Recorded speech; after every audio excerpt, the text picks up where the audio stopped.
একাগ্ৰতাৰে কাম কৰি গ'লে সুফল যে পোৱা যায় তাৰ প্ৰমাণ কৰি দেখুৱালে দেৰগাঁৱৰ দিগন্ত নাথে। 1992 চনৰ পৰা দিগন্ত নাথে বক্সিঙৰ সৈতে লাগি থাকি সৰ্বভাৰতীয় পৰ্যায়ত নাম পাবলৈ সক্ষম হয়।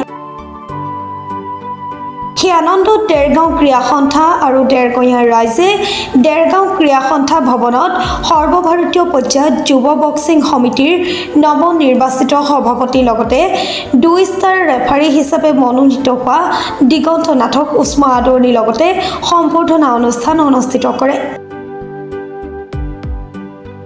এই অনুষ্ঠানত দেৰগাঁৱৰ বিভিন্ন স্থানৰ শতাধিক ব্যক্তিয়ে অংশগ্ৰহণ কৰে।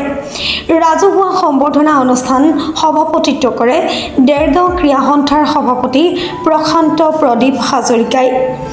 গাম্ভীৰ্যপূৰ্ণ এই ৰাজহুৱা সম্বৰ্ধনা অনুষ্ঠান 20টাৰো অধিক সংগঠনে দিগন্ত নাথক সম্বৰ্ধনা জনায়। দেৰগাঁৱৰ গৌৰৱ কঢ়িয়াই অনা দিগন্ত নাথক উপস্থিত সকলো ৰাইজে এই ৰাজহুৱা সম্বৰ্ধনা অনুষ্ঠানত উষ্ম আদৰণি জনায়। উল্লেখযোগ্য যে দিগন্ত নাথ হৈছে উত্তৰ পূৰ্বাঞ্চলৰ তৃতীয়জন ব্যক্তি।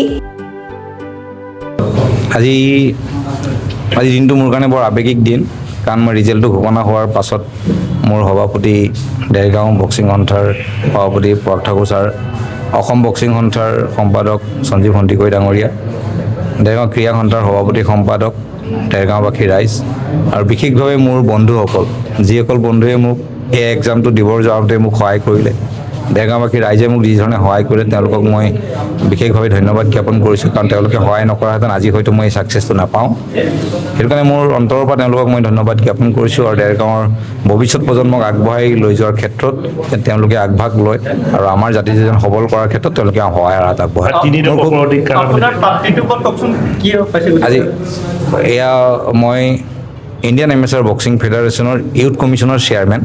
এই কমিটিখনত 10জনীয়া এখন কমিটি আৰু আমি আমাৰ ইউথ বক্সাৰসকলক ডেভেলপমেণ্ট কৰিবৰ কাৰণে ৱৰ্ল্ড ক্লাছ লেভেলত লৈ যাবৰ কাৰণে ষ্টেটৰ পৰা আমি নেশ্যনেল লেভেললৈকে লৈ যাবৰ কাৰণে ব্যৱস্থাখিনি গ্ৰহণ কৰিব লাগে। তেওঁলোকৰ যিখিনি ঋণাত্মক দিশ আছে সেইখিনি আঁতৰাই পেলাই ধনাত্মক দিশলৈ লৈ গৈ ৱৰ্ল্ড ক্লাছ বক্সাৰ হিচাপে তৈয়াৰ কৰাৰ কাৰণে ব্যৱস্থা গ্ৰহণ কৰিব লাগে। মই প্ৰথম কথা কি মই অসমৰ বুলিয়ে ক'ম, মই অসম বক্সিং সন্থাৰ সম্পাদক হিচাপে মই এই বক্সিংটো আগবঢ়াবলৈ চেষ্টা কৰিছিলোঁ। বিশেষকৈ দেৰগাঁৱত মানে দিগন্ত নাথ ডাঙৰীয়াই যথেষ্টখিনি কষ্ট কৰিছিলে, কষ্ট কৰি আজি এইটো ষ্টেজ পালে আৰু মই প্ৰাউড ফিল কৰোঁ যে অসমৰ এজন মই আজি ল'ৰাক, মোৰ ষ্টুডেণ্টক তেওঁ আজি ইউথ কমিশ্যনৰ চেয়াৰমেন বনাবলৈ কাৰণে সক্ষম হ'ল।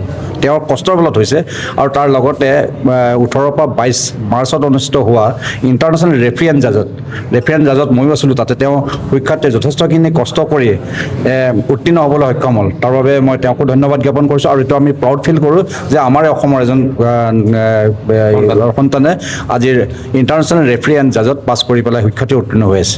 গতিকে তেওঁক উজ্জ্বল ভৱিষ্যত কামনা কৰিছোঁ, আশা কৰিছোঁ তেওঁৰ যোগেদিয়ে দেৰগাঁও বক্সিংটো আৰু যথেষ্টখিনি আগবাঢ়ি যাব লাগিব। স্পেচিয়েলি তেওঁক ধন্যবাদ দিব বিচাৰিছোঁ এইটো কাৰণে দেৰগাঁও অঞ্চলত বক্সিঙৰ ইনফ্ৰাষ্ট্ৰাকচাৰটো একেবাৰে নাই বুলি ক'ব পাৰে। তথাপিও তেওঁ ইমানখিনি কষ্ট কৰি আৰু দেৰগাঁও ৰাইজৰ সহায় সহযোগৰ বাবে আজি এইটো পজিশ্যন পাইছে বুলি মই ভাবোঁ। আৰু তাৰ লগতে মই দেৰগাঁওবাসী সকলো ৰাইজক আজি মই ধন্যবাদ জ্ঞাপন কৰিছোঁ। যিমান ধুনীয়াকৈ তেওঁক আজি সন্মান জনালে, তেওঁৰ এই সন্মানটোৰ কাৰণে জনোৱাৰ বাবে তেওঁ আৰু কাম কৰি যাবৰ কাৰণে অলপ অধিক উৎসাহ পাব। গতিকে দেৰগাঁওবাসী ৰাইজৰ সকলো ৰাইজকে মই গোলাঘাট জিলা ক্ৰীড়া সন্থাৰ সম্পাদক তথা অসম বক্সিং সন্থাৰ সম্পাদক হিচাপে তেওঁক ধন্যবাদ জ্ঞাপন কৰিছোঁ। দেৰগাঁৱৰ পৰা সত্যজিৎ হাজৰিকাৰ ৰিপৰ্ট, প্ৰাতঃ ডিজিটেল।